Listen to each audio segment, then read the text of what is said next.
Hi, it's Sophie for Culture Campus, and today I'm here with Broco. How are you?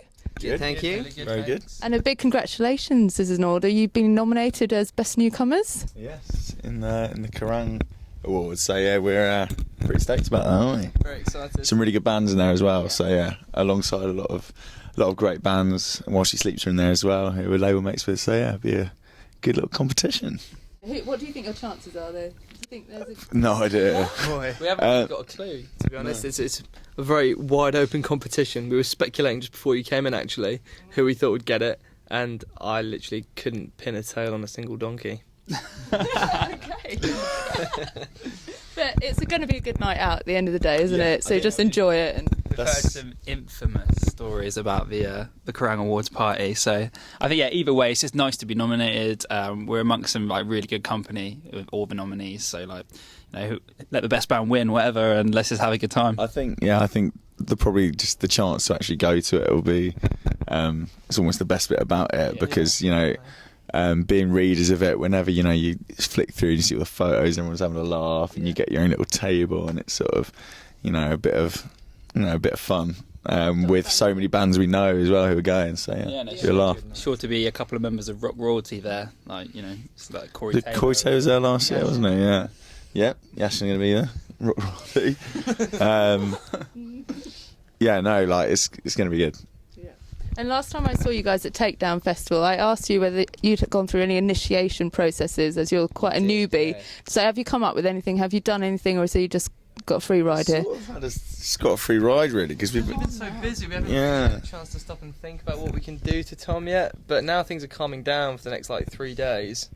We'll think of something really sweet. That's it. When Luke was in the band, he used to do my washing for me. I got a lot of tour washing now, so I've basically left it all, and I'll let Tom do it. See, what kind of fabric softener he uses, and whether it's all ironed nicely. And that'll be I don't want to say any brands, but I'm thinking Lenore. Is that right with you? No. We used this special kind of ironing water as well that was vanilla scented. lavender. Yeah, I'm really big on that. How do you feel about this? I'm definitely not going to iron. You But I might wash. You could clean the van, actually. The we- van does need a clean. Yeah. Should we get Tom to clean the van? I think that's a really good idea, actually. Yeah. Scrub the decks, boy. Cheers. Thanks. It's a start. First phase of initiation. Yeah, good. And what do you have in your van? What might need to be cleaned up? Any gross items or articles? Spillage from yeah. the tour we did in January. So what is it now? We're in May now. There was some smoothie that's built in there in January. That will have curdled, won't it? Something devastating happened a couple of days. Come on, still. Spill the I beans. spilled a smoothie in the van all over the driver's compartment. It was horrible. Was it a smoothie? Yeah. Well, there was no need, actually, Simon, let's be honest. When you got these long van journeys, and we're normally running quite late to get to the gigs and get in time for sound check. So, sometimes in the van you have to have a wee. And there's not always time to stop at a service station. Find a suitable vessel. Yeah. And Simon found a perfect one. Suitable vessel on the dashboard in front of me. You can explain something. I found an adequate vessel on the dashboard in front of me, only to find halfway through relieving myself that our tour manager had spent the previous journey stabbing holes in it with his penknife, which I hadn't realised. And the van's going to need a clean. Tom. Starting to reap already, or? We haven't been in since. Yeah. The thing was, though, which I didn't really understand from Simon, was he had a suspicion that it was leaking. So just to test if it wasn't, or he gave it a good old squeeze. It went, yeah, the bottle of squeeze. It went all over Simon and our tour manager and the van. So yeah, Tom, that's you to clean up. Enjoy. Sorry, Again, it's all my fault. To your life in the band. So since I last saw you, you've been really busy. You toured with The Used. Yeah. That's pretty massive. Now, when I spoke to you about 4 Years Strong, you were saying you were surprised as an American band how friendly they were. Were The Used the same? Yeah, they're really nice. Very nice Yeah. It was only 4 dates, but they were so just lovely and welcoming. We just got on really well, and got down to it. So yeah, it was a pretty sort of dream come true to tour, because they're one of those bands that we listened to growing up and never thought we'd get chance to actually play with them eventually. So yeah, it's wicked. Yeah. That's it. Thank you. And Priorities is your new single. Now, your videos have always been epic in their own ways, but they've been a bit more lo-fi probably. This one's bigger budget. How was it to having to act and have all sorts of things going on, a whole crew? How was that for you? Yeah, it was crazy. That felt really surreal, didn't it? Because we've never had a crew before, and we were in the situation where there was loads of people all around us, and it felt pretty mind-boggling thinking all these people are working towards something which is, we're the focal point of this. It was nuts, yeah. It's really strange, but awesome at the same time. Yeah. Yeah, I mean, where we actually did the performance, they sort of stacked up all these crates and stuff sort of around us, and it was quite mental actually standing in the middle because it was a huge warehouse. So we actually filmed the performance stuff, and there was a moment where I was just sort of looking around and this is mammoth. This is mental that we're doing this. But I mean, apart from that, we had about sort of 2 minutes chill out time in between takes, but it was all pretty full on. We filmed it all in one day, so it was hectic. It was like a 7 a.m. call to get there, wasn't it? 7, yeah. And then I think we finished midnight or something. At least. Yeah.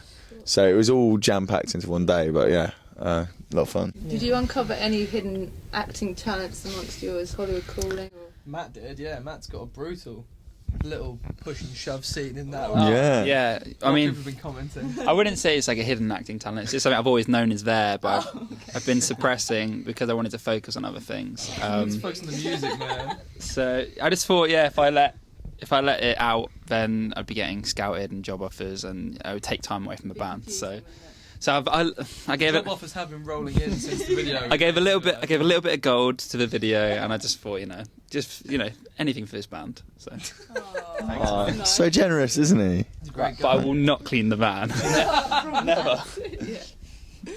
And now the album's called the same. It's Priorities. You recorded it with Dan Lancaster, I think. He's done Lower Than Atlantis, Mallory Knox. What's he like to work with? Is he chilled out, or is he a taskmaster? Yeah. He's definitely not a taskmaster, is he? No, very chilled. I mean, we're all mates. Yeah, I mean, it was really sort of easy because, we know him so well and he's our mate. We could sort of, I mean, it was great. I guess in some ways, there's a dark side to it because, yeah, there's so many points where you're just like, oh, should we go to the pub? I'm like, yeah, all right, yeah, chill out for a bit. Fancy a Nando. But no, it was wicked, and I mean, we only had really sort of probably a month, didn't we, to get it all down? 3 weeks, wasn't it? Yeah, 3 weeks plus like a week's of editing. So we didn't have long to do it. So when we needed to sort of crack down, we did. But yeah, well, happy results. Good. And you're signed now to Search and Destroy. So did you feel extra pressure because you've now got people on your back about it, or? Well, no, because Finished the album before we signed, so yeah, it was still just us, and we only had to please ourselves. If you want it, come and get it. ooh, Simon. So we had moving swiftly on. We had, we knew what we were going for. We knew what we wanted to achieve, and we did the album, and we were happy with it. And then so we sort of let people hear it, just pretty confident that we thought it was good product. And thankfully, some people come back and were in Search and Destroy, wanted to work with us, and over the moon with that. Good. And so what do you feel about if you get commercial success and say Paps and mainstream press are interested in you? Because you've experienced that a bit briefly yourself, but how would you all cope with it? Does that worry you, or would you be I haven't even really thought about it, to be honest. Yeah, don't know. I reckon it'd be a laugh. Yeah, I reckon it'd be fun. Yeah. You're quite confident you wouldn't get paranoid about Paps and things like that, or internet forums discussing your... What was it like, Rob? I think everyone would be able to handle it. Yeah. Yeah, I mean, it's all it's going to be a while yet. Fingers crossed it does really well. But I think we're all quite up for taking things as far as it can go, and we're all pretty confident with the record. So hopefully it connects with everyone as we think it will. So do you read the reviews and stuff? Yeah, well, the good ones. So if you hear you've got a dodgy one, you just... We're like, they probably didn't listen to it properly. Oh, that's No, yeah, we do. I think we read all the reviews, and we all, we do care about it. And if I think with any band, if you read a bad review, you're like, oh, really annoyed, and you're like, oh, they must have. But we're quite lucky. We haven't really had too many bad reviews of the last CD. They were all really positive. Yeah. So yeah, I mean, in a way, we like the new record so much ourselves. In some ways, if people don't like it, we don't think we're going to care too much.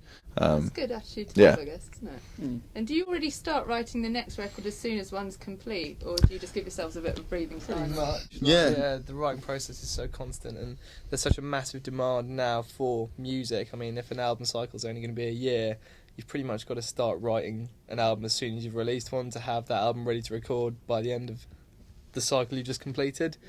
So yeah, it is quite intense, but it's a laugh, isn't it? I mean, we're sort of thinking about new songs and stuff now, getting ideas sort of together, but it's very, very early stage. We're sort of so busy now, working towards the release, that it's sort of at the back of our minds. Just want to focus on this one now. But you've got a pretty busy few months with festivals. You seem to be doing. Yeah, we're doing. I mean, sort of. They started sort of kicking off already with a few little ones. I mean, we've got. Next week we've got Great Escape in Brighton, and we've got Liverpool Sound City. Then we're doing the Slam Dunk, Leeds, Hatfield and Cardiff dates, so they should be a lot of fun. Yeah. And then Download, that's sort of the big one we're really looking forward to. Yeah, can't wait. We've done it 2 years now, and they've both been amazing, and we're playing a bigger stage this year, Pepsi Max one, so we're really excited about that. How do you prep before a festival? Is there any difference between like just your own gigs? Is there anything you do differently, or is it just more? It's usually just a mad rush. Yeah, because it's usually like you get there and then there's no time to really prep or warm up or anything. It's like go and do press, get to your stage, like play, and then by the time you've played, it's kind of like, wow, what just happened? It's an absolute blur. Yeah, it's hard to take stock really until it's all done, and it's usually just like getting the van around the back of the stage, unloading, setting up with like 2 minutes to go until we start playing. Probably go on a minute late because we're still like all trying to go to the toilet, and it is a whirlwind kind of sort of. It's a conveyor belt of bands. It's in out on the stages, but afterwards when you sit down, have a beer. That's when you really enjoy it, I think. Yeah. You said, we smashed it, or we didn't smash it, or whatever. Yeah, we're quite lucky. Because we're on the Saturday, it means we can sort of really enjoy the Saturday night, which is sort of in our experience normally like the biggest night of a festival, because everyone's sort of warmed into it. And then we can stay around for Sunday and check out all the bands then, so yeah, it'll be fun. Are you still like fanboys when you see your heroes walking around the VIP area? Yeah, a little bit. We still are, but we kind of try and restrain it now. Yeah. So rather than like running up to him and being like, "Oh my god, I love you, Fred Durst," we kind of look at each other and go, "Shit, it's Fred Durst. Cool. Let's go and talk to him." No, let's not. And then we just. I think I did actually talk to him What did you say? at Sonosphere. I sort of pretended I was just waiting for the toilet, because he was waiting for the toilet like with him. So then I was like, "Oh, look who's here!" Went for the toilet as well. Oh, fancy that! We've got so much in common, Fred. I didn't know you like to, the toilet. So I got a cheeky photo with him, and he's really nice. He was like, I'm sure he gets it all the time. He's like, "Yeah, sure, man." Has to be done, doesn't it? Yeah, that was quite fun. It must be weird when people start doing that with you. Can you even factor in that you're kind of? Yeah, it's still weird. No. Not to you, son. No, I'm joking. We sort of at shows and stuff, not really at festivals, but no, it's nice. It is nice at shows. It's still at the sort of stage where if someone knows the band, it's like, "Oh, cool, you've heard of us." So yeah. People just think I'm that actor from the Priorities video. The talent out of everything else. Like the walk, is that sort of helping your revolution in the music world as well? Oh, hugely. Yeah? Is it taking off? Oh, in a big way. Well, that was Matt's also a professional dancer, if you didn't know. And choreographer. Yeah. So he learned that at dance school before he pursued music. Yeah. But just waiting on the hydraulic drum kit to be made so I can do the walk with these guys. Nice. Maybe a couple of tours down the line. No, but yeah, it's just something that we put out a little video out online about it, because at first, we tried it out in a rehearsal as a bit of a joke, and then we're like, actually, it does quite well. Let's try it at a show. Tried it at a few shows, and it's gone down really well. Crowds seem to really love it. It's just a bit tongue in cheek, bit of fun. But You guys nailing it now? Yeah. Yeah. it's They've been one or two blunders. Yeah, we're not the smoothest movers in the world, but we like a good little dance, and occasionally, like, I think I've tripped over twice. I think you've tripped over. Frequently. Even just the other night, managed to jump off a box and fall right into a load of amps. That's quite smooth, yeah. But the walk is relatively easy to do, so yeah, I'm sure we'll nail it soon. Good. And are you going to be a bit more careful this year at festival season? Because that heavy festival during the Wall of Death, that was... Yeah, that was painful. Learn from your mistake.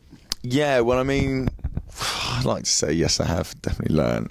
I like to think I'll take it a bit easier, but I know in the moment, if everyone's getting down and, people are like, oh, sort of, let's get involved in the mosh pit, and they beckon me in, I find it really hard to say no to things. So, yeah, so I think I'll just do some warm-ups next time, because that really hurt my back.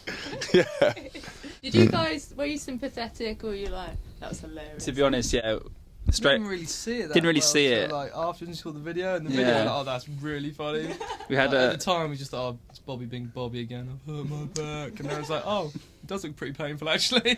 Because normally it's okay. Because I mean, you think like, it's just a normal mosh pit, and like people sort of jump around and stuff, and knock into people doesn't hurt. But it was the way, because it was like two crowds of people running together, and then someone just perfectly timed like fall in front of me, so I just completely stacked it over him, and then everyone just collapsed onto me, so it was like the weight of about 100 people on me. 100 people? 100,000 maybe. Yeah.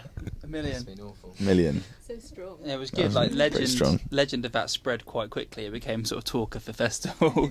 Because I had no idea it happened. Like, because Rob was a bit of a trooper, got up, carried on. It was only when Lawrence showed me the footage. Lawrence, our camera guy, by the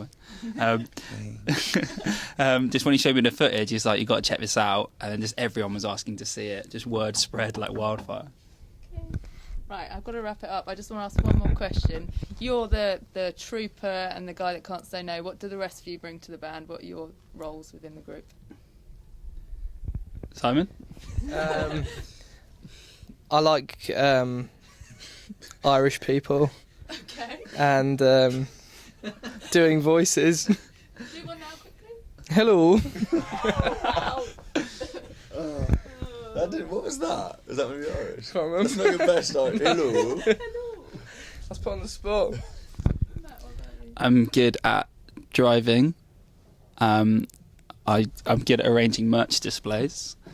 What else am I good at? Interviews. Interviews. And I think fashion sense. Sort of. I think most of these guys have taken sort of it from me, the inspiration for what they wear. So yeah. Style guru then. Style guru. I take that. Yeah, I'm not really good at... I don't really bring anything to band, but I'm soon to be bringing washing, ironing, van cleaning, and... No, I think that's it, actually. Cooking. Cook as well. Cooking. It's like a maid. That's lovely. So, yeah. Yeah. Complete then. Yeah. Wicked. The whole package. We got all the bases covered. Good. For a unit. On that positive note, we'll wrap this up. Good luck at the Kerangs. Good luck at festival season. Cheers. Thank you. Good luck with the album. Thank you. Thanks.